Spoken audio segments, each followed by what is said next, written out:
Olá, boa tarde.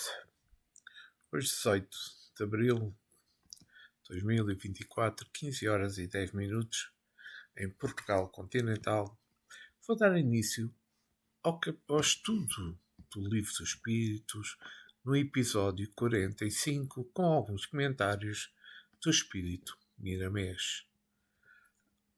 Mas antes, quero agradecer ao nosso irmão maior, nosso Mestre Jesus, por permitir este momento para todos nós, para que eu que vos tentar explicar e para vós o discernimento para poderes assimilar estas perguntas e estas respostas tão importantes deste livro da doutrina espírita, o Livro dos Espíritos. E que assim seja. Vamos então dar início, estamos a estudar vamos dar início, perdão, ao episódio 45. Estamos no capítulo 7 da volta do espírito à vida corporal, a união da alma e do corpo. Pergunta 359. Dado o caso que o nascimento da criança pusesse em perigo a vida da mãe dela, haverá crime em sacrificar-se a primeira para salvar a segunda? Olhem bem a resposta dos espíritos. Preferível é sacrificar o ser que ainda não existe, a sacrificar-se o que já existe. Então, vê que nesta pergunta é interessante esta resposta dos espíritos. Nesta pergunta 359 deste Livro dos Espíritos, estamos a falar de preferência, não é? Porque a questão de Allan Kardec é isso mesmo. Ele diz, dado o caso que o nascimento da criança pusesse em perigo a vida da mãe dela, haverá crime em sacrificar a primeira para salvar a segunda. Não é? Porque, vamos já ver, quando a criança está em gestação, põe em perigo a vida da mãe. É preferível que se sacrifique a vida do nascituro, ou seja, mesmo que o coração dos pais entre o estado de depressão. A mãe quase sempre tem mais filhos, pelo que estão sob a sua tutela e que precisam da assistência como exemplo de crescimento e de confiança. Certamente que existem inúmeros filhos órfãos que não são da bondade de Deus, que sobrevivem e em muitos casos atingem certas projeções em variadas atividades. No entanto, não seja por isso que vamos sacrificar a mãe para que nasça uma criança já órfã. É que o livro do Espírito nos faz a seguinte recomendação. Quando os espíritos respondem à pergunta do codificador Allan Kardec de um modo claro e sem retoques, preferível é que sacrifique o ser que ainda não existe a sacrificar-se o que já existe. Esta não é completamente taxativa a resposta. Alertemos para a palavra preferível, que o Espírito diz. Esta resposta nos mostra muitos anos da atividade humana e mesmo da atividade espiritual. É preferível um mal menor quando não se pode livrar dos dois. Mas a doutrina do Espírito nos ajuda na autoeducação de modo a que nos livremos de todo o mal, procurando por todos os meios desconhecer os caminhos que possam nos levar à desarmonia da vida. E, para tanto, devemos ser conscientes de todas as leis de Deus que nos cercam e todas as leis que nos assistem. Um dos modos pelo qual dá para percebermos alguns vínculos da lei connosco é a meditação, que não deve faltar na nossa vida. Não é? É que conhecemos seres altamente iluminados que ainda se entregam à meditação todos os dias. Mas esse ato divino flui para o seu coração. 7 sentimentos, a claridade, a certeza do que deve ser feito. É o busqueis e achareis. É o batei a abrir-se. É o batei a abrir-se-vos-á de Jesus. Nada conquistamos sem o nosso esforço próprio. Nossa parte de nós para a paz da nossa consciência, não é? Quando um casal não consegue viver junto, havendo o risco de uma tragédia no seio sagrado da família, é melhor separar-se. Porém, nunca deixe de te esforçar para manter a paz no lar. Façamos tudo para não alimentarmos na nossa vida as ideias de acausia. Isto quer dizer que do aborto. As ideias do tal. Ou seja, o tronco da planta. Porque o aborto é um crime. Querer desfazer-se o que Deus fez com o amor. A vida pertence ao Senhor e Ele coloca Jesus como vigilante daquilo que é mais sagrado em todos os dons, que é a vida. Quem anda com Cristo no coração não sacrifica vidas, porque desaparece a tal palavra que eu iniciei, preferível, que os Espíritos também mencionaram. E vamos à pergunta 360 de Allan Kardec.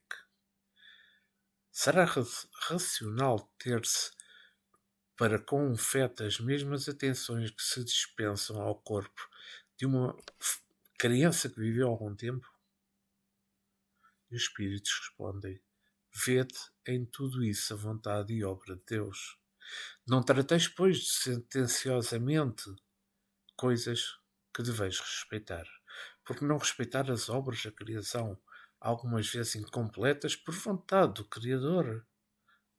Tudo ocorre segundo os desígnios e ninguém é chamado para ser juiz. Pois, esta pergunta é forte, porque de um ponto geral estamos a falar de respeito, não é? É que a palavra respeito fala muito profundamente a alma daquele que deseja compreender os ensinamentos do nosso Senhor Jesus Cristo.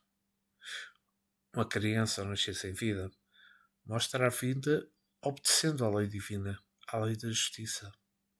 Os pais, no momento, sentem-se agredidos pelo destino. Isso, porém, quando não compreendem a vontade do Criador. Nada há de errado no turbilhão dos acontecimentos espirituais e mesmo na Terra. Tudo obedece à vontade de Deus. Se nós vimos o que diz-nos Paulo aos Tessalonicenses, na primeira carta, capítulo 5, versículo 18, em tudo dais graças, porque esta é a vontade de Deus em Cristo Jesus para convosco. Então entra aqui o respeito para todos os acontecimentos, tirando deles o que move a razão de ser do que ocorre na vida. Então vamos lá ver, se uma criança nasce morta, se lhe escapuliu a vida antes de abrir os olhos para o mundo, existe um motivo. Que seja secreto, mas existe, vibrando para todos os estudiosos o descubram e aumentem sua admiração pelos desígnios do Criador. É que nós devemos amar e respeitar tanto o feto cujo aborto tenha sido feito pela natureza, quanto o que teve alguns dias de vida, tanto aquele que chegou à mocidade, quanto o velho que está prestes a despedir-se do mundo material. Enfim, todos os parlamentos da vida que a natureza nos mostra, em uma escala progressiva, devem ser respeitados. No livro dos Espíritos, a inspiração de Paulo, respondendo à pergunta 536 sobre a ação dos espíritos nos fenómenos da natureza, tudo tem uma razão de ser, é a resposta. E nada acontece sem a permissão de Deus. Então, eu questiono assim, desta forma. Porque somente respeitar o espírito? É que, quanto a mim, o respeito deve ser extensivo a tudo o que existe. Porque nada foi feito sem a vontade de Deus. Que sem a vontade de Deus o haja abençoado. Se alguém nasceu para não viver fisicamente dentro do padrão normal dos homens, está com essa atividade interceptada por motivos justos. A justiça vê sem os olhos dos homens. Sentem sem os sentimentos dos homens e nunca erram o interesse dos culpados. Que importante é isto. E vamos falar agora do capítulo 7 das faculdades morais e intelectuais do homem. Na pergunta 361, Allan Kardec questiona qual a origem das qualidades morais boas ou más do homem, e a resposta é esta: são as mesmas do espírito nele encarnado. Quanto mais puro é esse espírito, tanto mais propenso ao bem ao homem. E Kardec volta a questionar: seguir-se-á daí que o homem de bem é a encarnação de um bom espírito e o homem vicioso é de mau espírito? Bem, esta pergunta é excepcional, porque esta resposta vai nos fazer pensar. Sim, mas diz antes que o homem vicioso é a encarnação de um espírito imperfeito, porque do contrário podereis fazer crer na existência de espíritos sempre maus, a que chamais demónios. Esta pergunta 361 é espetacular, porque aqui estamos a falar de qualidades morais. Homem bom, espírito imperfeito. Espírito bom, espírito mau. Estão a entender? É que são qualidades morais. Estamos aqui a falar nesta pergunta 361. Certamente que a matéria tem vida, mas em outra dimensão espiritual, de modo a não raciocinar como fazem os homens.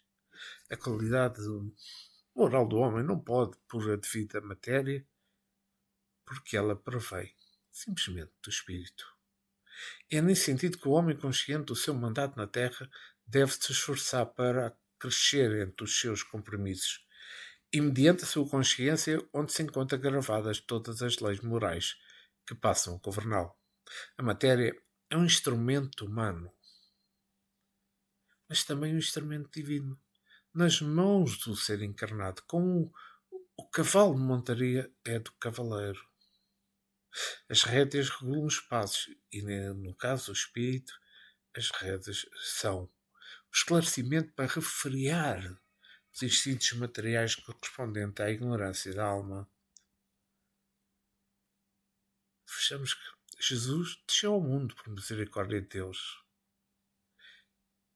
e grandeza do seu amor também, no sentido de nos ensinar a excedermos os tons morais nas qualidades de luz, no alto entendimento da pureza espiritual. Cada criatura tem o dever de esforçar para o seu próprio bem-estar. Se um espírito ignorante reencarna, certamente que ele, ao crescer, está predisposto às paixões inferiores do mundo. Contudo, a bondade de Deus é tão grande que sempre deposita na alma os cuidados de alguém que passa a ensiná-lo a mudar de modo de vida, por vezes como exemplo. Se nós analisarmos e observarmos a evidência do que falamos, nós vamos perceber. Eis aí nos primeiros passos na reforma moral.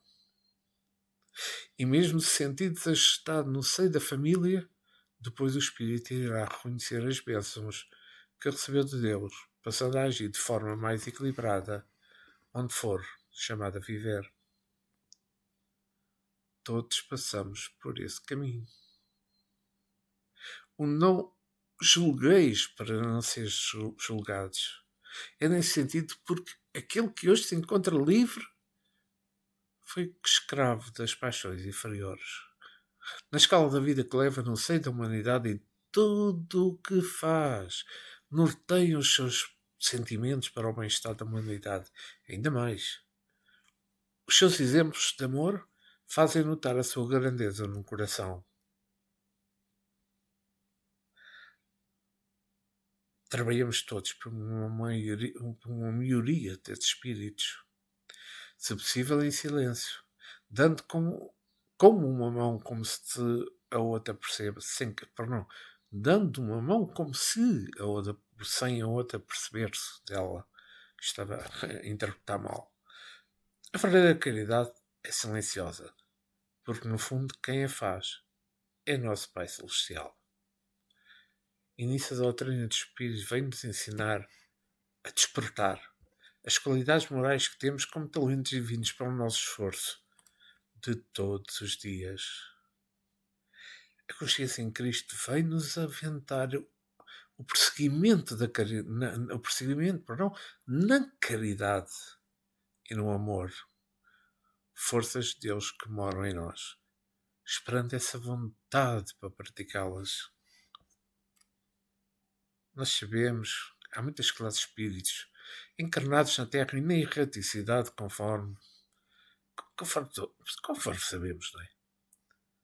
Eles vão melhorando gradativamente, paulatinamente, entendendo assim que somente o tempo, sob as bênçãos de Deus, pode ajudar a purificar a alma mais acertadamente.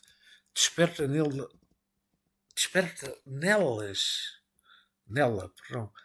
da alma, desperta nela todas as qualidades que Deus depositou no cofre do coração.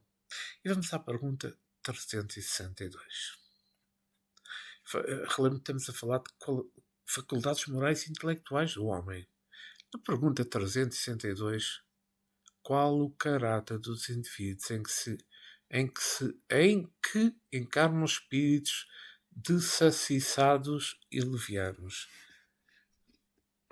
E os espíritos respondem: são indivíduos estúrdios, maliciosos e, não raro, criaturas malfacejas. Aqui falamos de espíritos levianos. É mesmo o termo. É que as classes de espíritos são em grande variedade. E nós, se tentarmos observar pelo comportamento, tanto encarnados quanto desencarnados, é que os espíritos levianos nem sempre são maus espíritos que se aproximam dos homens inspirando maldade, ódio e vingança. Eles são mais brincalhões, iguais aos muitos que se pode ver entre os encarnados. Eles têm uma grande subtileza em usar um humorismo, introduzindo nas brincadeiras assuntos de gozação, sem contudo aliviar o tempo que gastam em coisas fúteis. Alguns são viciados, contumazes. É a classe de espíritos muito grande, e eles não toleram os espíritos sérios. Acham que são fanáticos, somente porque resguardam os pensamentos das leviandades que podem levar ao desapreço às coisas nobres. Eles são realmente maliciosos, extingam as intrigas e sempre desejam fugir quando veem a coisa tomar outro caráter que por vezes não era a sua intenção. Aqueles que se encontram nesta faixa de espíritos levianos devem procurar companhias melhores e vigiar os seus pensamentos para que não venham a atrair espíritos igualmente levianos. O semelhante sempre se encontra por lei com os seus iguais. Esta todos sabemos, não é? Isto é... Temos que ver que a própria leviandade desmerece os acertos da vida, no que se refere à vida reta, e desvaloriza o próprio homem ante a sociedade em que pertence. Alguns possam até achar interessante o seu humorismo picante, mas esses não lhe depositarão maior confiança por conhecer as atitudes levianas que podem derivar dos seus gracejos. No mundo estamos entre um grande número de espíritos levianos, mesmo na classe chamada alta. É por isso que a própria política se encontra em decadência.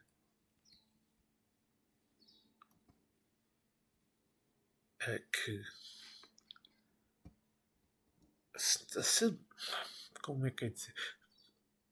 Se abolirmos a leviandade da vida, então estamos a entender o chamado do Cristo em direção ao céu, na intimidade da própria alma. E vamos à pergunta 363. Tem os espíritos paixões de que não partilha a humanidade? Não, respondem os espíritos. Que de outro modo vos teriam comunicado? Esta pergunta de Kardec faz lembrar paixões diferentes, não é? É que as paixões que têm espíritos que moram na Terra e que viajam com ela na sua órbita, como sendo o seu mundo espiritual, não devem ser diferentes das dos homens. Elas são as mesmas, porque eles se sucedem com processos em reencarnações. Os espíritos são os mesmos homens e os homens são os mesmos espíritos que se entregam às mutações por força da lei do progresso espiritual. Convém que todas as criaturas estudem mais as leis de Deus, que passem a conhecer a sua profundidade, os ensinamentos de Jesus Cristo, porque na verdade nos colocam em liberdade. Os homens, quando enraizados nas paixões inferiores, levam-nas para além do túmulo, e por vezes ainda mais fortes, que se encontram no estado de espírito sem o entrave do corpo. As paixões da alma devem desaparecer. Certamente que é difícil uma limpeza, porque estamos de tal forma entranhados em muitos corpos que o espírito usa na sua jornada da Terra. Mas não devemos merecer. Todo aquele que venceu na vida começou algum dia a dar os primeiros passos no aprendizado, na sua autoiluminação. Para começarmos, basta buscar os caminhos, procurando os caminhos de Jesus, como mestre dos mestres, que não se errará o ideal da felicidade. Não é? É que se verificarmos mesmo hoje quais as paixões que vibram na nossa alma e não devemos deixar para amanhã o combate a elas. Comecemos agora, porque o Senhor nunca deixa os seus filhos sozinhos dos combates internos. A doutrina dos espíritos é um manancial de ensinamentos capaz de nos levar à vitória. As guerras existem por toda a parte, no entanto, os homens esqueceram-se que a verdadeira luta proveitosa é que travamos no nosso interior, no combate com os nossos inimigos do coração. E os piores são o orgulho e o egoísmo, fonte de onde se dimanam todos os outros, contrários ao bem-estar da alma. As paixões inferiores, como todos sabemos, envenenam a atmosfera do planeta, a água que se bebe e os alimentos. Elas turbam a natureza no seu laboratório divino do mesmo modo, fazendo que os seus frutos entrem em decadência, o organismo humano e mesmo a dos animais. Para combater as paixões é necessário ter fé em Deus e procurar outra vez o Cristo, sem contar o tempo que se gastará para limpar as vestes espiritual e tranquilizar a consciência. Paixões e virtudes travaram lutas no reino do espírito imortal. Necessário se faz que temos que continuar a lutar, porque o mal nunca vence o bem. É nessa caridade para connosco a iluminação interior, a reforma íntima que nós temos que fazer, que Jesus nos garante a vitória, de modo a que a consciência receba o prémio da tranquilidade imperturbável que queremos mais. Isso basta por ser o céu na profunda. Não, mas como ser o céu na profundidade, sim, do ser. E vamos continuar com a pergunta 364. O mesmo espírito dá ao homem as qualidades morais e as da inteligência? E a resposta dos espíritos, certamente. E isso em virtude do grau de adiantamento que se haja elevado. O homem não tem em si dois espíritos. Claro que é o mesmo espírito, não é? É único, é individual. É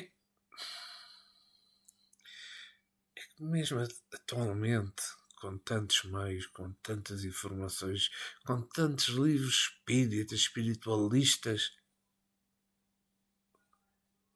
o homem atual continua a ter necessidade de conhecer a relação da sua própria vida espiritual e física. No entanto, não se deve com isso aceitar que não deve ser aceito. É justo que aconselhemos o Evangelho que nos diz: em tudo dais graças. Porque mesmo o erro dos nossos caminhos nos mostra o certo. Ele tem um trabalho a fazer em nosso benefício. A teologia se encontra presa nas mãos, como sabemos, de certas religiões que esquecem o progresso com Jesus e não abrem as portas para que se conheça um pouco mais dos segredos da natureza humana e divina. O espírito é um mundo onde há de tudo. É uma profissão de dons a serem despertados, do mesmo modo que o tempo nos mostrará o quanto vale amar. E quando o homem se encontra, como é dizer, na plenitude do amor, essa manifestação não é da carne. Ela vem do celeiro da alma, e quando se manifesta nele o enorme tributo de inteligência, é o mesmo espírito lembrando e mostrando talentos amadurecidos, aflorando essa qualidade grandiosa que fala de Deus. Todos os espíritos são perfeitos. E não poderia ser de outro modo. Tudo que sai das mãos perfeitas não pode mostrar qualquer tipo de imperfeição. As qualidades se encontram intrínsecas, em estado de sono, na alma. A alma, quando atinge certa classe espiritual, é o produto de valores que se mostram pela sua elevação. O espírito é dotado de valores e todas as qualidades do próprio Pai que o criou. Porém, esses tributos se encontram embrionários no nosso espírito e irão crescer em certos valores indetermináveis. Nunca, entretanto, se igualarão ao do ser criador, como é óbvio, não é? Assim como os aparelhos criados no mundo pelos homens não podem ultrapassar os seus inventores. São inferiores a esses, certamente comandados por eles.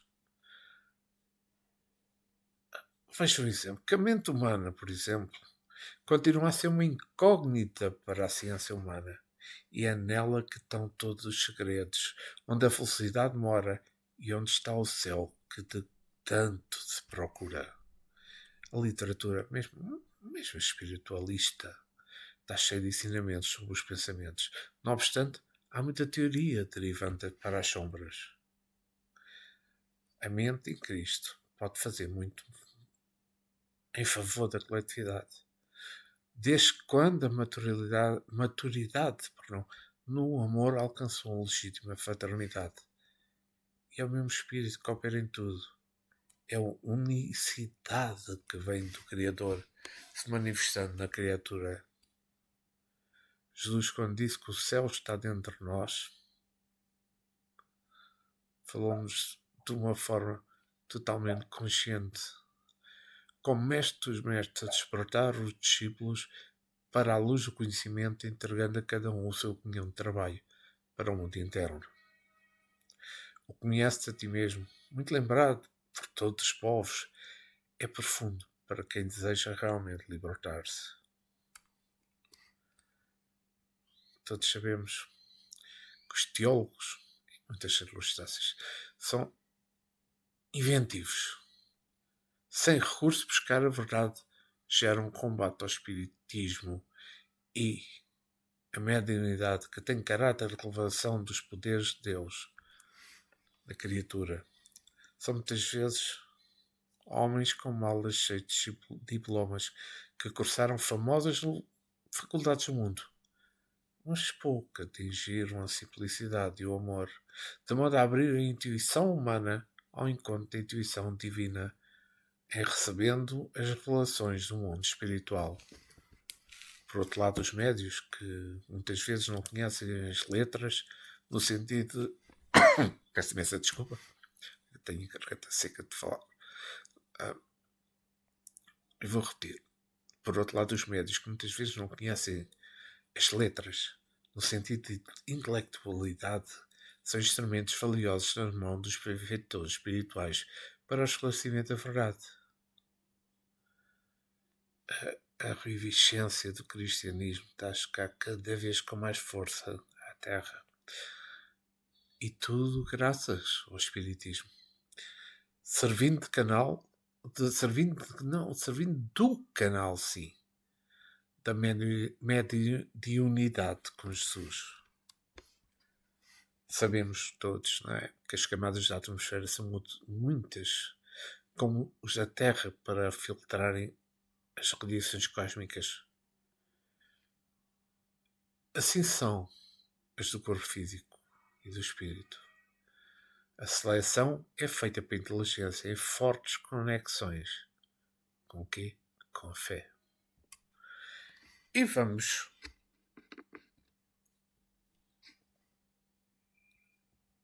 à pergunta 365. Por que é que alguns homens muito inteligentes, o que indica acharem-se encarnados neles espíritos superiores, são ao mesmo tempo profundamente viciosos?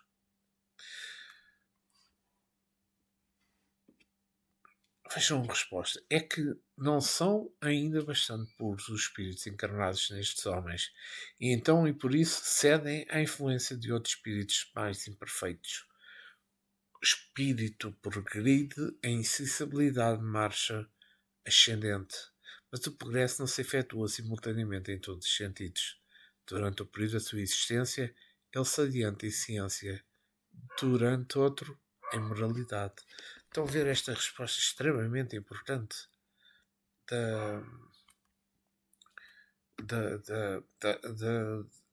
extremamente importante dos espíritos superiores, é que estamos a falar, nesta pergunta 365, de pureza e também de inteligência. Bem, então vejamos, é que a inteligência não é um sinónimo de pureza espiritual. É um dos dons para o alto. Ela serve muito como instrumento da alma por seguir quando é usado para a felicidade de todos os seres. Podemos verificar grandes inteligências servindo de instrumento de Deus para a paz do mundo e outras tantas usando-as para a guerra, aumentando a peste e a fome no mundo. A inteligência só entra na faixa da pureza quando completa a harmonia com o próprio amor, não é? Quando nos mostra o exemplo de nosso Jesus Cristo. Ela, para o mal, é como o combustível ou inflamável que se derrama próximo do fogo. Grandes inteligências que manifestaram os seus poderes intelectuais na Terra se encontram em zonas inferiores de erraticidade. Isto é a realidade. Por terem feito mau uso das faculdades maravilhosas e por vezes voltam à carne em corpo deformado, como um idiota, na certeza de que, com isso, poderão sentir na profundidade do ser o erro que praticaram quando da liberdade. De outra vez que retornarem à Terra pela lei das vidas múltiplas, aplicarão a sabedoria para o bem de todos. Mas eu questiono. O homem inteligente poderá ser uma criatura viciosa? Como não? É que depende do espírito que nasce naquele corpo que se move. Na maior parte são espíritos em busca da realidade que se envolveram em uma direção, faltando-lhes o amor, acendendo a luz da fraternidade do seu coração. As grandes inteligências da Terra dizem que devem procurar a Universidade de Jesus.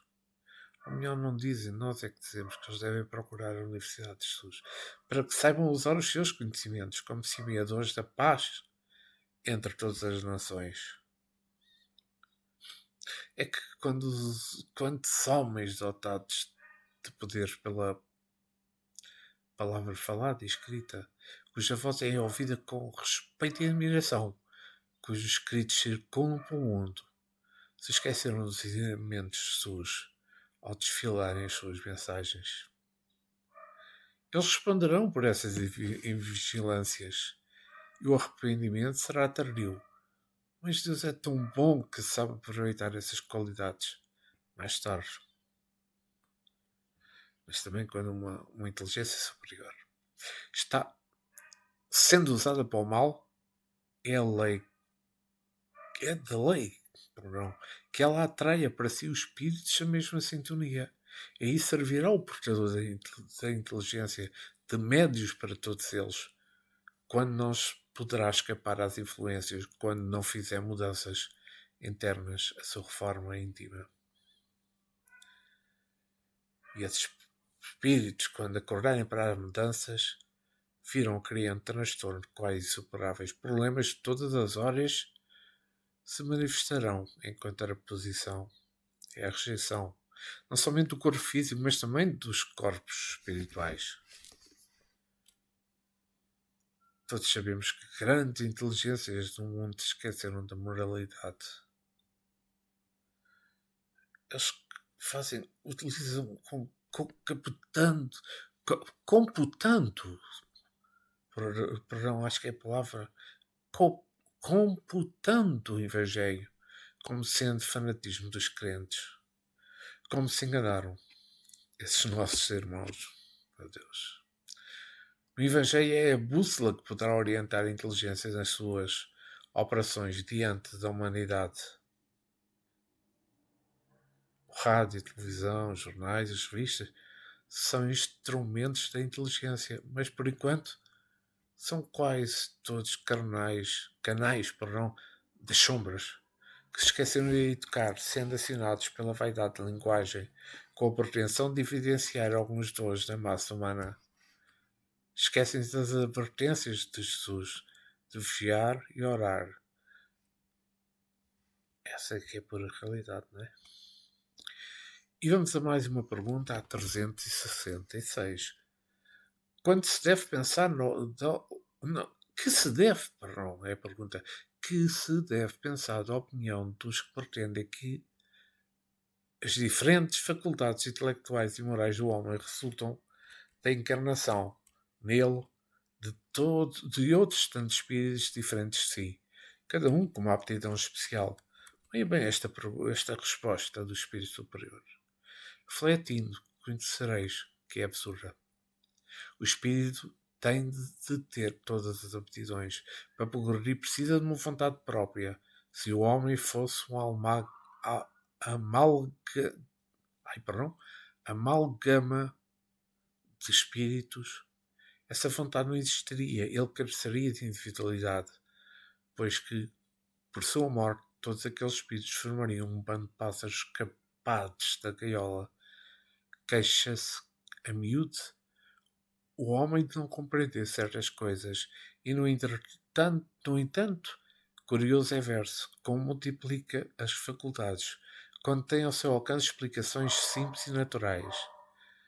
Ainda neste caso, tomam efeito pela causa. Fazem com a relação à criatura humana o que, em relação a Deus, faziam os pagãos, que acreditavam em tantos deuses, tantos eram os fenómenos do universo, se bem que as pessoas sensatas com eles coexistissem, apenas viam em tais fenómenos efeitos vindos de uma causa única, Deus. Allan Kardec faz um comentário sobre esta pergunta que é extremamente importante, ao qual ele diz: o mundo físico e o mundo moral nos oferecem, a este respeito, vários pontos de semelhança. Enquanto se tiverem na aparência dos fenómenos, os cientistas acreditarão fosse múltipla a matéria. Hoje compreende-se bem possível que tão variados fenómenos consistem apenas em modificações da matéria elementar e única. As diversas faculdades são manifestações de uma mesma causa, que é a alma, ou o espírito encarnado, e não de muitas almas, exatamente como diferentes sons de órgão, aos quais procedem todos do ar, e não de tantas espécies do ar quantos sons. De semelhança, de semelhante sistema decorreria que quando o homem perde e adquire certas aptidões, certos esplendores, isso significa que ou distantes espíritos teriam vindo habitá-lo ou teriam deixado, o que tornaria um ser múltiplo, sem individualidade e, sem consequentemente, sem responsabilidade. Acresce que o contradizem numerosíssimos exemplos de manifestações de espíritos em que eles provam as suas personalidades e entidade. É que aqui estamos a falar, e eu não vou fazer comentário, porque eu acho que ele está bastante explícito, de várias aptidões. Vou só dizer uma coisinha então.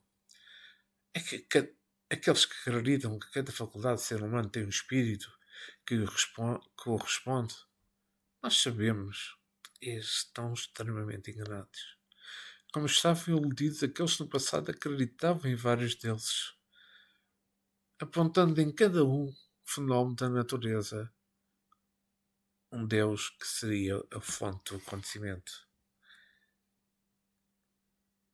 Essa tese hoje caiu em esquecimento, anotando os mais entendidos que os deuses dos povos antigos eram espíritos sob o comando do Pai Celestial. A ciência divina nos mostra que todas as aptidões que o homem pode mostrar em se movendo no corpo da carne são qualidades da alma que se envolveram nas bênçãos do tempo por vontade do Deus verdadeiramente mortal.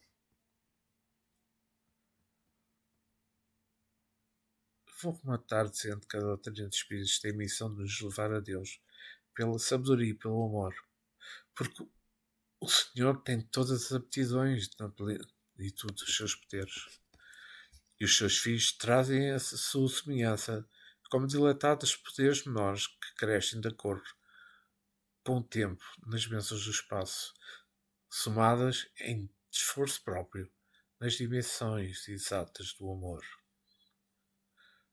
Todos aqueles que dizem afirmações, e todas as afirmações que circulam de que o homem é dotado de vários espíritos, todos devemos ignorá-las. Porque a consciência de Cristo não dá crédito às ilusões dessa forma, que fazem perder no tempo que passa. Fazem perder tempo, perdão, no tempo que passa. E nós temos que realmente evoluir. Nós temos que perceber que a evolução é o nosso caminho. E deixemos de ligar a estas tristes conclusões de quem não sabe o que é a vida, o que é o espírito, o que é a vida espiritual, o que é Deus. E então vou finalizar hoje por aqui. Voltarei possivelmente amanhã para continuarmos mais um episódio do estudo do Livro dos Espíritos. Mas antes, quero agradecer ao nosso irmão maior, Mestre Jesus, os mentores deste grupo, aos guias espirituais, aos nossos amigos espirituais, pela paz, pela harmonia, pelo discernimento que houve neste momento em que fizemos o estudo do Livro dos Espíritos. Que a paz e o amor de Cristo esteja sempre connosco. Que assim seja. Obrigado por terem-me ouvido. Tudo a correr normal. Amanhã voltarei para o capítulo 46. Muita paz, muito amor, muito discernimento nas vossas vidas.